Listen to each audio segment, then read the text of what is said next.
Hello friends, we are here this morning to talk about iPads and iPad buying. Welcome everybody. Morning. Hi, Sean. Hi. So iPads are really neat, and I think Mary, you've got some questions about potentially buying an iPad. What do you think? This would be the first time that I've purchased an iPad, and I don't really know what to do. I'm not sure what I'm looking for, and I'm not sure of the advantages over an iPhone. Any help, Good. John? Yeah. So you're right on track in that if you've got an iPhone is very similar to an iPad. They are both made by Apple, and they both use the same underlying apps. So if I have an app like Smart News, I like Smart News on the iPhone. It also works the same way on the iPad. So Apple probably wouldn't like me saying this, but in a lot of circumstances, the iPad is really just a really big iPhone. Now, there's lots of other differences, but that's a good starting point. I have a question. Sure. Is there a difference, or what is the difference between the iPad and, say, a notebook? So an iPad can be used in a lot of the same ways that a notebook can be used in. And they can do many of the same things, almost all of the same things. Some people are concerned because they say, well, geez, I need a keyboard. Where's the keyboard on the iPad? The keyboard will show up on the screen whenever you need it, and it works really well. No problem typing on an iPad. You can also get a physical keyboard. Apple makes a couple of physical keyboards, as well as other Logitech and other people make a physical keyboard. But the answer is that for email, Facebook, videos, almost anything you can think of, an iPad or a notebook can do pretty much the same thing. One of the big differences that I like about an iPad is that it is light and it is easy to carry around. I can do things with one hand. I can read. I can move around with it. So it's just a little bit more portable and a little bit easier to use.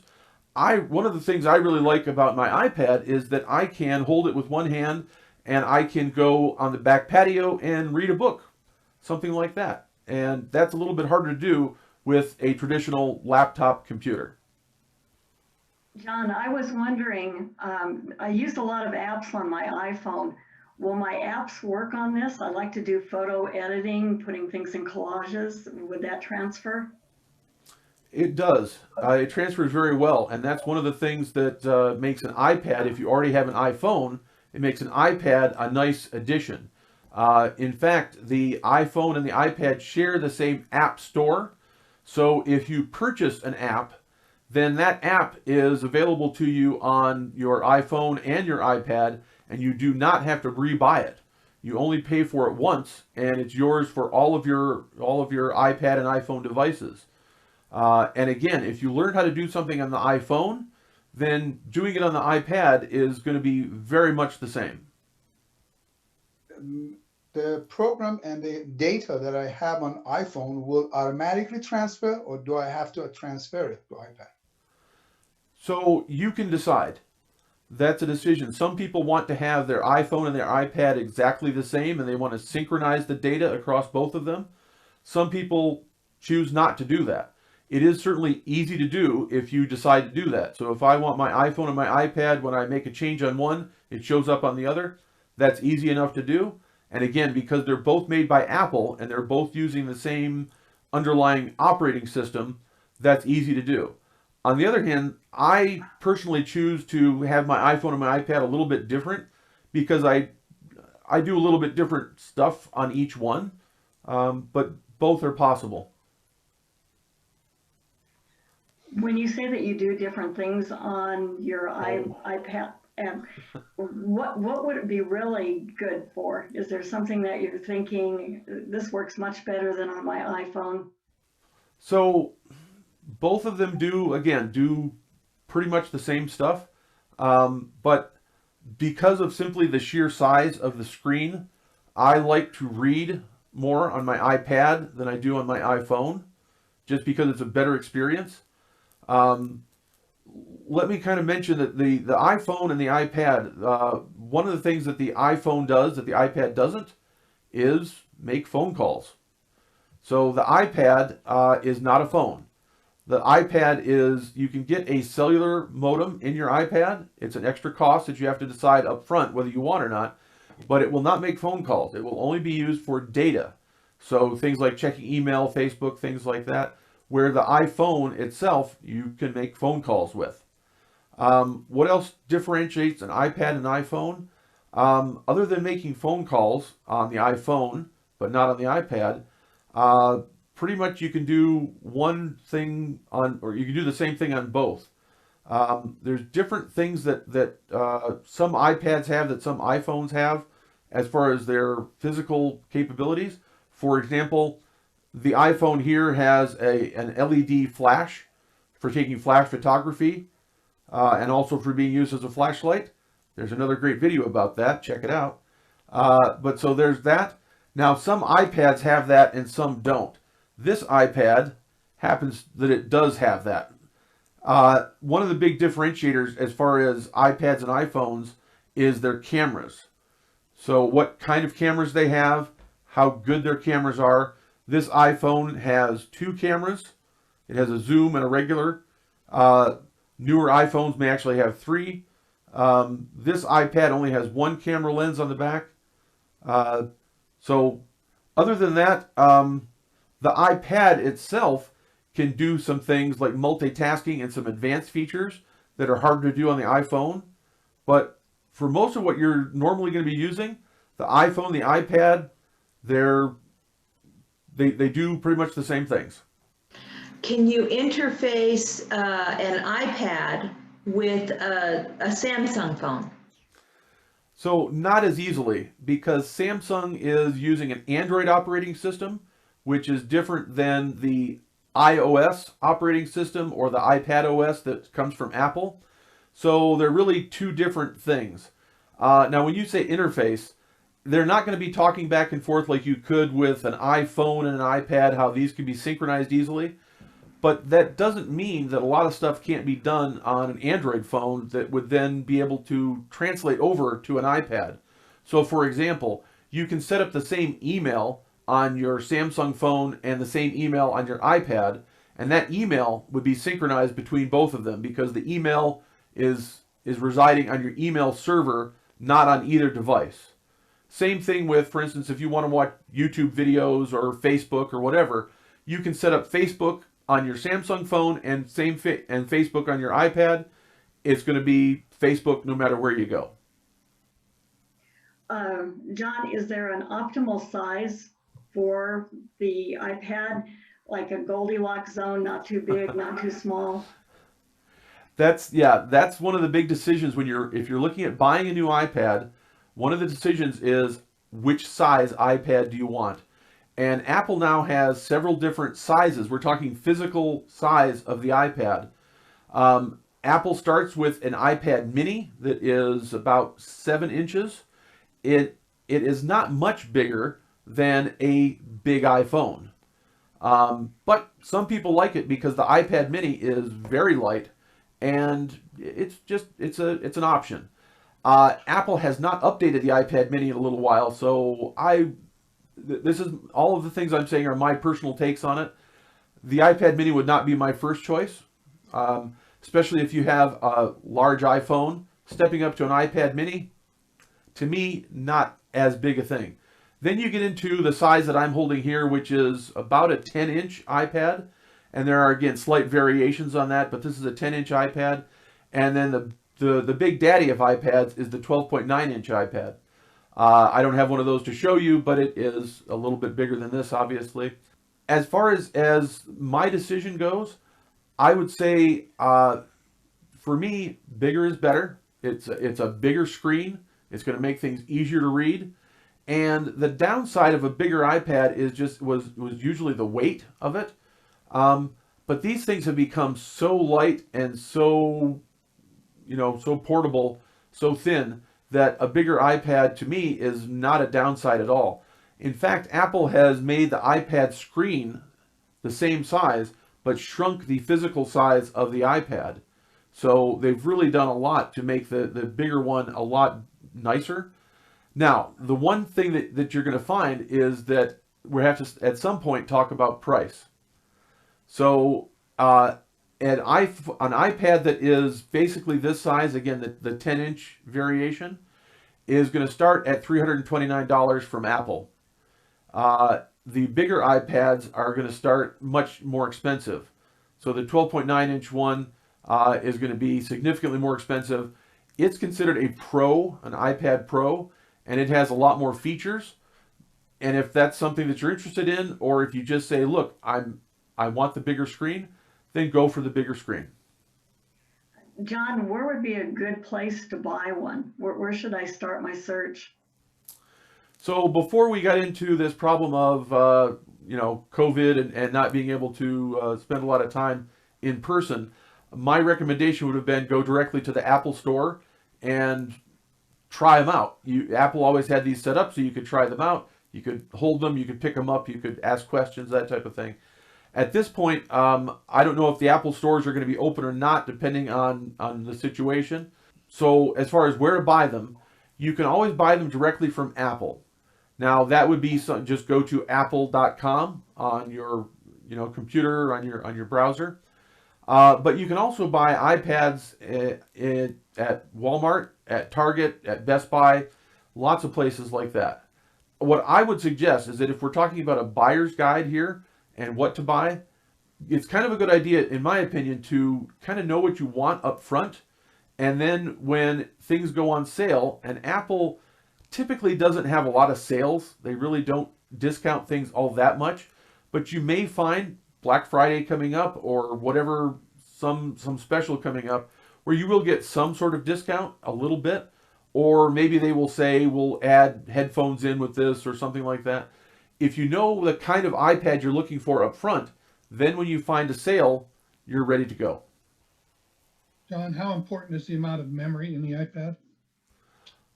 How important is the amount of memory? And I'm going to translate what you said there a little bit and change the word memory to storage. Is that an accurate reflection? Okay. So storage is one of those decisions that you have to make when you first buy your iPad. This is an important question because once you make that purchase decision, you cannot change the amount of storage. It's not accessible. It's all internal. So you have to decide how much storage you need when you first buy your iPad. iPads start at 32 gigs of storage. Don't worry about what that means. Just think about this as storage I think of it as filing cabinets. How many filing cabinets of stuff do you want? Storage is what you use to store your music, your movies, your apps themselves, your documents, your pictures. You take lots of pictures, take lots of videos. That's all stored on your iPad. So how much do you need? Well, it depends on what you do with your iPad. If you're going to just be primarily email, Facebook, reading a few books, checking the news, that type of thing, none of that's going to take up a lot of storage. What does take up a lot of storage is things like taking pictures, taking videos. If you want to download movies, there's some services now, Netflix and others, that will let you actually, instead of streaming movies, they will let you download them onto the iPad directly so that if you don't have an internet connection, it's on the iPad. I would say that because you have to make this decision up front, if you can, consider bumping up a level. So 64 gigs is probably going to be comfortable. 128 is going to be plenty comfortable. If you're going above 128 and there's lots of room to go up from there, I would say you probably should be, you would probably know why you need that much storage. You have something in mind, like I'm going to be, recording a lot of videos, so I need that much storage. But if possible, I would say if you can afford it, go up one level. And I think most people will be very comfortable with that. John, are there accessories that I should consider buying? There are. There's lots of accessories. So the iPad itself is just the iPad. Accessories that you might consider would be a physical keyboard. When you use the iPad, whenever you need a keyboard, it will show up on the screen itself. But some people like a physical keyboard. They actually like to be able to type on a physical keyboard. So there are keyboards that are available. There's also an Apple Pencil. So normally you interact with your iPad just with your finger, but some people like a pencil, also called a stylus. And the Apple Pencil is not inexpensive. It's about $100. But if you're an artist or something like that, it has very good sensitivity and you can draw and do all kinds of things on your iPad. So an Apple Pencil is another option. AirPods, things that speakers that you put in your ears. There are Bluetooth speakers. There are lots of other accessories, but the keyboard, the pencil, and AirPods, I think are probably the three that a lot of people think about. John, the security is the same as iPhone? Yeah, security and privacy are both very important things to talk about. And Apple is famous for saying that they don't sell your data. They're in the business of selling you an iPad or an iPhone, and so they take their privacy and security of their users very seriously. As far as I know, it is the same as the iPhone, and it is very secure. It is, you hear sometimes about people talking about viruses, computer viruses, and you have antivirus software and that kind of thing. There's none of that going on the iPad or the iPhone. Apple runs a very tight ship. It is a closed environment, which means that Apple controls the apps that can be run on this, and so they have a very tight control.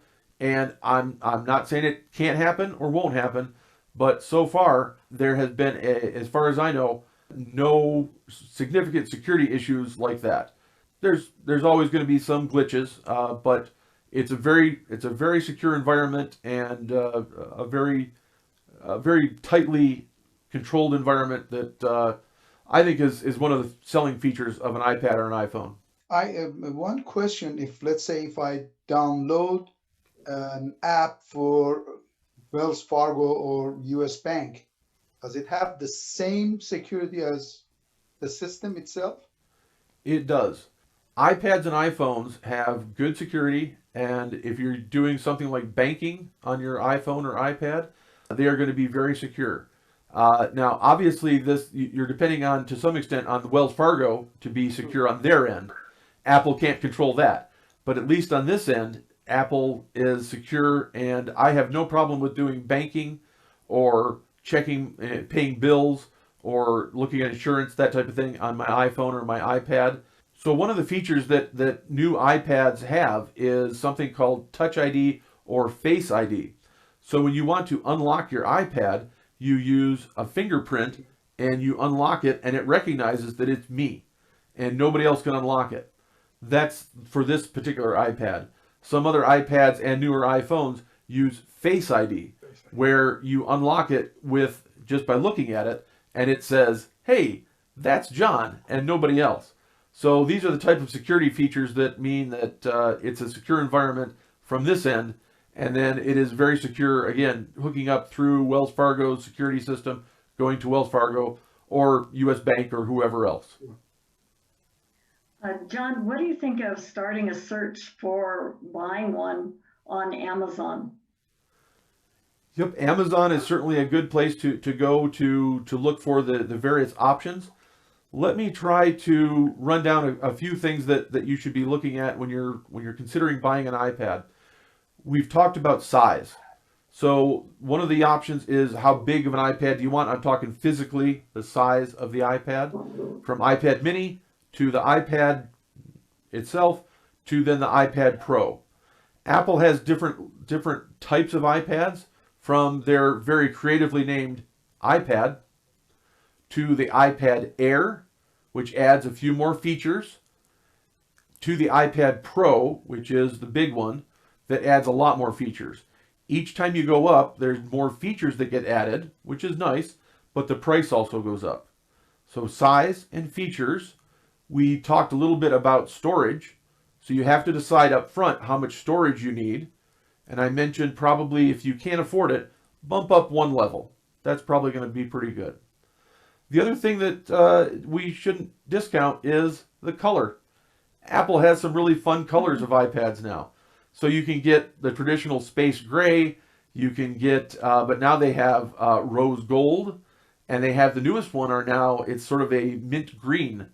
So that's kind of fun to think about as far as what color you want.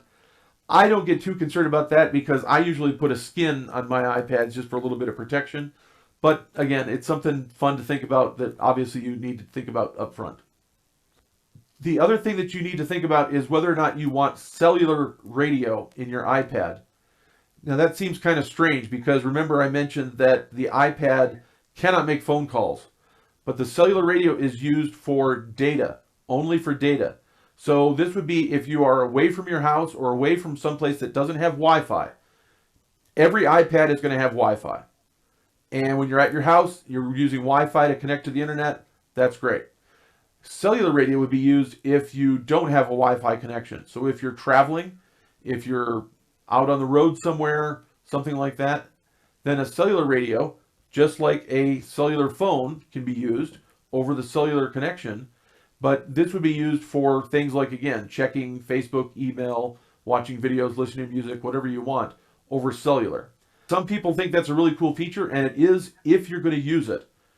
If you don't really plan on using it that much, I would say it's not necessary. It will work just fine without it, especially considering if you already do have an iPhone, then you can do what's called tethering, and you tether the iPad to the iPhone.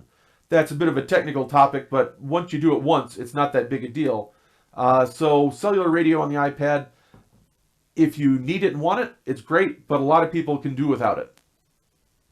John, is it a good idea or is it okay to buy a used iPad? So there is a good used market out there. There are used iPads, and that's fine.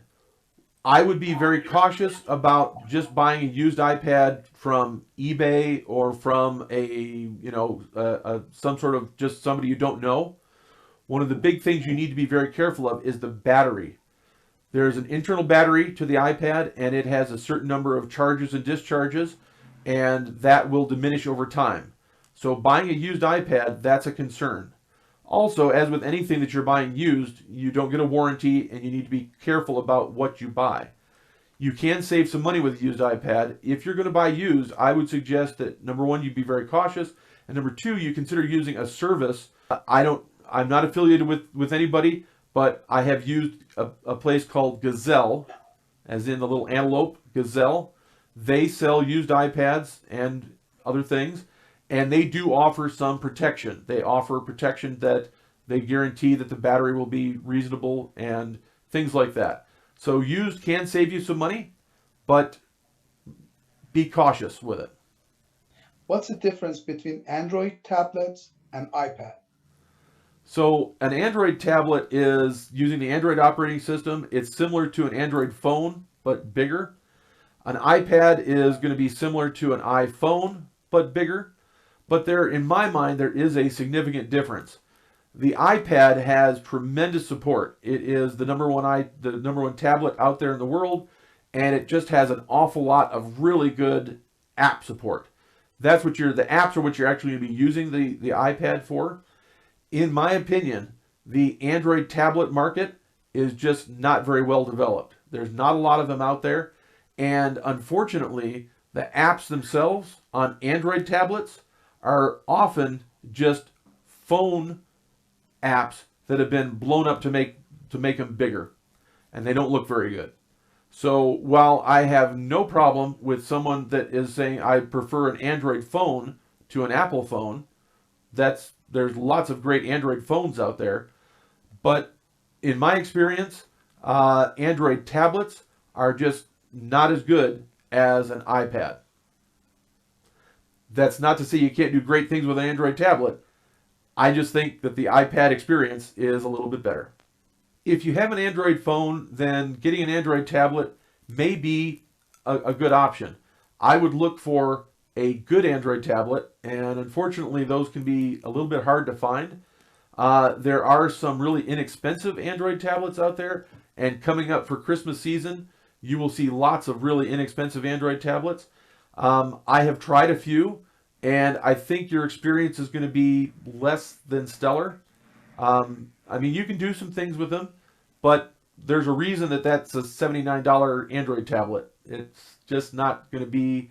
It's not going to have the type of features and the type of quality that an iPad is going to have, or a more expensive Android tablet.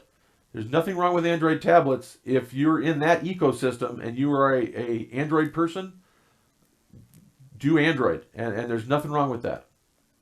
Well, I appreciate that. It's just that my son's in college, so he needs, in my mind, he needs something that he can use effectively in college. They have textbooks online now, Right. and he's taking notes and applying it online. And I just thought, well, what is, he has an Android phone, and I just thought, what's the best way for him to utilize his technology in school? And I bet you he knows 1,000 times more than I do about it, and already has his mind made up. Yeah. That would be a case where, in my opinion, a surprise gift would not be the answer. I would I would get his input and say, you know, what would make sense for you, what would work best for you. And just like we've been talking about here, where an iPhone and iPad work really well together, I think you may find that if he is comfortable with an Android phone, that an Android tablet would be a good thing to stick with. And despite my misgivings about them, there are good Android tablets out there, and they can be very beneficial as far as, again, being able to take notes and read textbooks and things like that. You can read on an iPhone, no problem, but the experience is going to be a lot better on an iPad. It's just a better, bigger screen. I'm sorry to belabor this, but I'm going to. He is in music education / audio engineering. So he's going to need equipment that is pretty high tech in order to record sounds. And so I'm really thinking, and I will talk to him. We don't do real secret gifts anymore. But I'm just thinking probably the iPad. So I'm concerned about the tethering. And maybe I don't even need to be. Maybe it's something he wouldn't do. He would just use the iPad for one function, and I don't know.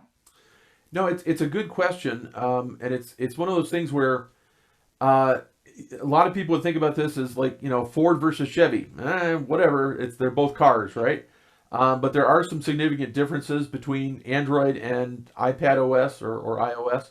As far as just some of the audio stuff in particular, again, part of it is going to be what he wants to use on the software side rather than the hardware side. So, for example, Apple is famously big into doing audio and video stuff. So they have an app called GarageBand, which is very sophisticated. Yeah, it's very sophisticated, and I mean it's fairly professional, as well as things like Final Cut, although that's on a Mac. But I'm just saying that as far as video and audio goes, the iPad is pretty darn good at it. It has a good system for recording for recording pictures and video. Some people find it goofy to use the iPad as a camera. I think it's great. It's got a really big viewfinder. You can see exactly what you're taking a picture of. Part of it is the software that's going to be used on it. And again, I think the iPad has some of the best software out there.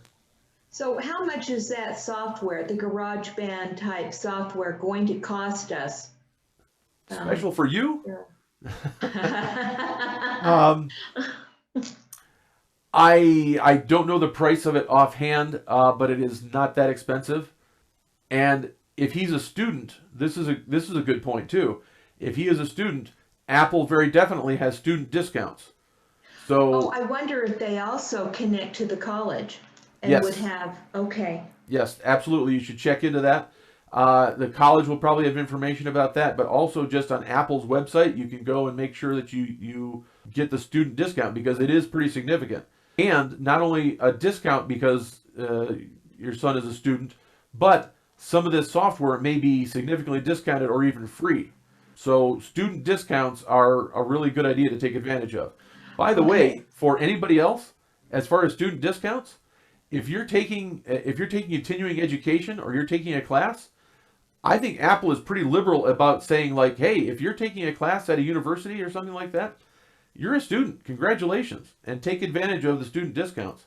That was my next question because I'm registered with Osher, and I thought, oh, maybe I can get some student discounts. Yeah, I think that that's fair game. I mean, if you're a student, take advantage of it. And And I've got a question. Can you receive your text messages on that? not directly. In other words, your text messages that you would have on your phone, you can receive them on your iPad if they're being sent by another Apple user, because that's an Apple to Apple communication. Other text messages would come through, but again, they would be tethered to your iPhone. So technically, they're coming into the iPhone and then being sent over to the iPad. All right, I think that kind of wraps up our iPad buying guide. Lots of good questions, and I think that when you go out and look for an iPad, know what you're looking for, and then be ready to buy, and I think you'll really enjoy it. And I hope this makes using your iPhone or iPad a little bit more enjoyable. Thanks, everybody. Thank you, Thank you. John. Bye. Thanks, Mary.